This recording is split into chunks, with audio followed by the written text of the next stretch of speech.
최근에도 전세 사기가 끊이질 않습니다. 저도 좀 안타깝게 생각하는 게 전세 사기 피해자가 거의 10만 명에 이르고요. 제가 알기로는 한 10명 정도가 극단적 선택을 했습니다. 이 전세 사기가 끊이지 않는 이유는 이제 소위 말하면 젊은 층, 신혼부부 이런 20, 30대가 주류를 이루고 있고요. 두 번째는 이 사람들이 아파트가 아닌 비아파트, 그러니까 다세대 빌라나 오피스텔에 임대차 계약했다가 죽을 만큼 힘든 고통을 겪고 있거든요. 정부도 좀 발빠르게 대응을 하고 있습니다. 최근에 국토부가 전셋집 구하기 체크리스트를 발표했습니다. 상당히 진일보한, 그러니까 표준계약서나 중개물건 확인 설명서보다 진일보하고 좀 꼼꼼하게 짜여져서 오늘 이 설명을 드리도록 하겠습니다. 앞으로 빌라나 오피스텔 전세 계약을 올 가을에 하는 분들은 이거 놓치면 안 될 것 같습니다. 우선 전세만 한정해서 하는 이유를 제가 설명드렸죠. 정부가 전세 사후 대책, 전세 사기 피해 방지법이라는 걸 만들어서 여야가 합의했어요. 그래서 굉장히 이게 시행이 됨으로 해서 효과는 상당히 보고 있는데 이게 좀 문제점이 두 가지가 있어요. 하나는 우선 사기 피해를 당하면 일단 그 집에서 쫓겨나게 돼요. 그리고 자기 그 전세 보증금을 돌려받지 못하기 때문에 이게 경매에 들어가요. 당연하죠. 집주인이 도망가거나 변제를 못했기 때문이죠. 그러면 이게 이제 허그나 LH에서 경매를 해요. 지금 LH가 주로 하고 있죠. 근데 이게 경매가 낙찰되기까지 1년에서 1년 반이 걸려요. 그러니까 허그나 HF에 전세 보증 반환 보험에 가입한 사람은 그나마 대위 변제를 해주기 때문에 나은데 이 보험에 가입하지도 않고 이런 사람이 거의 3만 명이 지금 넘는다고 하거든요. 그러니까 굉장히 큰 고통에 나앉아 버릴 수밖에 없죠. 우리가 생각할 수 있는 상식적으로 대안이 뭡니까? 창의적 대안이.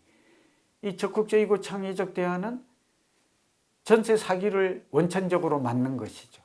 우선 국토부가 최근에 기본사항이라고 해서 한 3가지 구분을 했고요.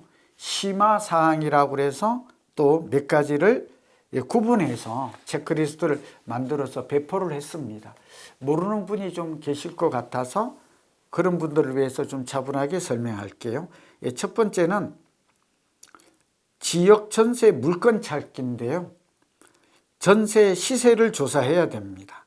그래서 시세 대비 전세 보증금이 크게 높지 않은 집 찾기 이렇게 해서 실거래가 공개 시스템이 있습니다. 국토부가 운영하는 건데요. 이 허그에서 하는 안심 전세 앱이 있습니다. 앱을 그다음에 공인중개사 사무소 등에서 전세 시세를 조사할 수 있습니다. 전세의 시세 대비해서 싼지 비싼지, 매매가 대비해서 선순위 근저당과 전세금의 합계액이 보통 70% 이내가 안전하다고 그럽니다. 근데 이게 80%를 넘어가면 위험하다고 하거든요. 그러니까 70% 이내인가 이런 걸 확인할 필요가 있습니다. 세입자 입장에서는. 두 번째는 전세 계약을 체결 단계인데 등기사항 증명서상 권리관계, 각구, 을구, 각구에는 압류 등 소유권 관련 사항, 을구는 근저당이나 전세권 임차권, 소유권 권리 제한 사항이 을구에 있잖아요. 인터넷 등기소에 들어가면 적은 가격으로 우리가 언제든지 뽑을 수 있거든요. 그래서 등기사항 증명서를 떼보자. 그게 1번이고 소유권 확인이죠. 그리고 등기가 없는 것들, 또 신탁 등기로 되어 있는 것은 주의해야 된다고 그랬죠. 등기부에 없는 선순위 채권이 있는지 봐야 되는데 이게 좀 세입자들은 복잡해요. 확정일자 부여 현황은 동사무소 주민센터에 가서 발급받을 수 있고 전입세대 확인서는 이것도 주민센터에 가야 받을 수 있어요. 이거는 세입자도 받을 수 있고 중개사도 받을 수 있어요. 국세 완납 증명서는 뗄 수가 있어요. 세입자 같은 경우에는. 그리고 중개사는 국세청에 확인이 가능합니다. 건축물 대장 및 건축물 현장도 확인해야 되는데 건축물 대장에는 반드시 그 면적을 확인해서 등기부등본과 일치하는가, 그 다음에 위반 건축물 기재 여부를 확인해야 돼요. 전세보증보험 가입 가능 여부인데 허그와 HF, 서울보증보험 이 세 군데가 전세보증보험을 하거든요. 그래서 홈페이지에 가보면 이 가입 조건 같은 것들이 다 우리가 확인이 가능해요. 근데 여기에 보증보험료가 좀 달라요. 그리고 확인 조건도 좀 다르고, 제가 볼 때는 이런 것들을 잘 꼼꼼히 확인하고, 이때 보증 반환보험에 가입했다 하더라도 보험금을 주지 못하는 사유도 쭉 열거돼. 이거 정말 중요합니다. 보증보험 가입 조건도 중요하지만 거기에 따른 약관도 꾸준히 꼼꼼히 좀 보시기 바랍니다. 그리고 거절 사유도 좀 해당이 될 수 있다면 사전에 상담하는 게 좋습니다. 계약 시에는 공인중개사가 정상 영업하는지 여부를 보라고 나와 있는데, 중개사 자격증, 이제 사업자 등록증, 개설 등록증이죠. 공제증서가 있는지. 이렇게 개인은 2억 원까지, 법인은 4억 원까지 되어 있거든요.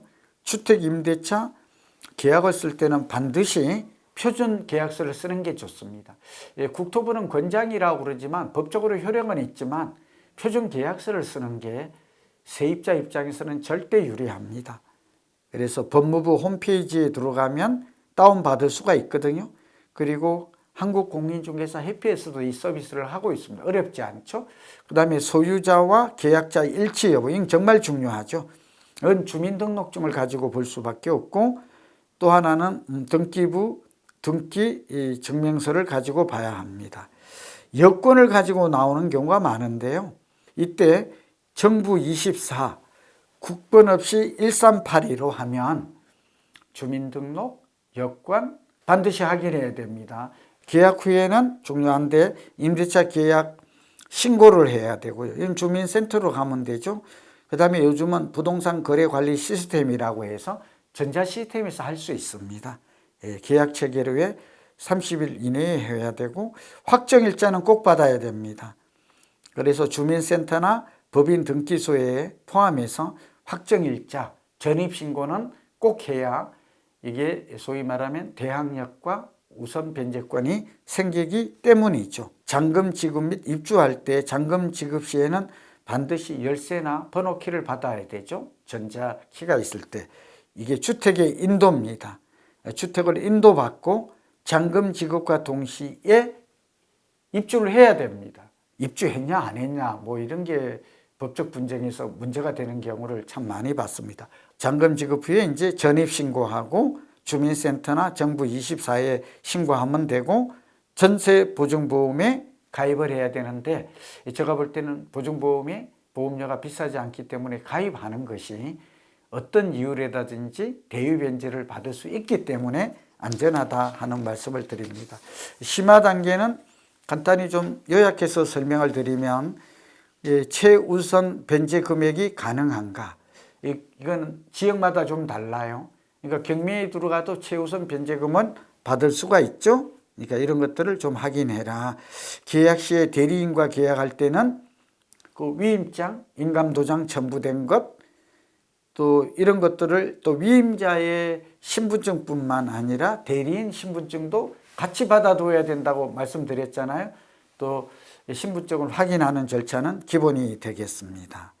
그리고 특약사항을 설정했을 때는 반드시 특약사항을 이행했는지, 전세계약 체결할 때는 가계약 단계에서부터 특약사항은 좀 점검할 필요가 있다 그랬죠. 그래서 확정일자 및 전입신고 다음 날까지 담보권 등 설정 금지, 위반 시에는 즉시 계약 해지, 손해배상한다, 이런 특약을 반드시 써놓는 게 계약 후 입주 다음 날까지 다음 날 0시에 대항력이 우선 변제권 효력이 발생하니까 이때는 임대인이 어떤 권리도 변동해서는 안 된다 하는 걸 좀 넣어둘 필요가 있죠.